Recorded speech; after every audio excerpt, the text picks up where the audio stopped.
One of the United States' top economic officials has arrived in China, hoping to deal with multiple feuds between the world's two largest economies. Treasury Secretary Janet Yellen will hold talks with her Chinese counterparts over the next 3 days. Asia correspondent Brent O'Halloran joins us live from Taipei. Brent, what is her top priority? Well, she's framed it as a visit to get the ball rolling, to start the process of addressing the many grievances both sides have. Now, Janet Yellen arrived in Beijing late yesterday. After doing so, she tweeted that she's glad to be there and that this trip presents an opportunity to communicate and avoid miscommunication or misunderstanding. So again, no bold goals stated, just focusing on reopening official communication channels. And she'll do that with meetings with the Governor of the People's Bank of China, the Premier and Vice Premier, as well as with local economists and business leaders from today till Sunday.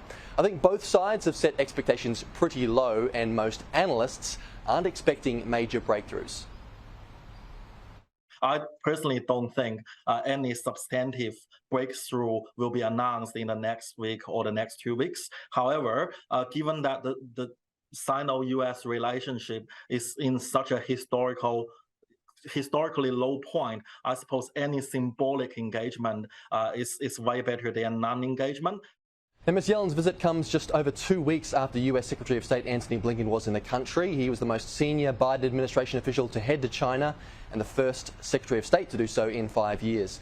So Ms. Yellen's trip again shows that both the USA and China are at least receptive to restarting regular face-to-face talks with high-level officials, though this, of course, doesn't guarantee the myriad issues will be easily fixed, Danica.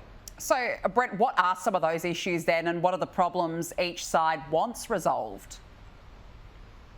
Yeah, well, there are a few, but I'd say the key issues are around computer chips and this idea of de-risking or decoupling.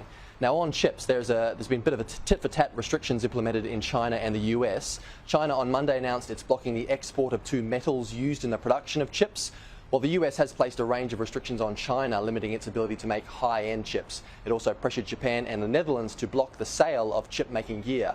Now, with de-risking, the Biden administration has been talking about being less reliant on China in certain fields, particularly those to do with national security. Now, Yellen will surely again stress that the US isn't looking to sever all trade ties. While a recent Global Times opinion piece calls for Ms. Yellen to listen to and address the Chinese concerns, a part of that piece reads, "To many Chinese, US officials, including Yellen, have repeatedly stated they do not seek to decouple from China or contain China, but their actions that range from lingering tariffs on Chinese goods to blatant crackdowns on Chinese firms and strict restrictions of high-tech supplies show the exact opposite." So there are a lot to the business economy side of things of the US-China relationship to address, without mentioning the many national security issues that all could make for some robust conversation over the next 3 days, Danica. No doubt about it, Brent. Thank you.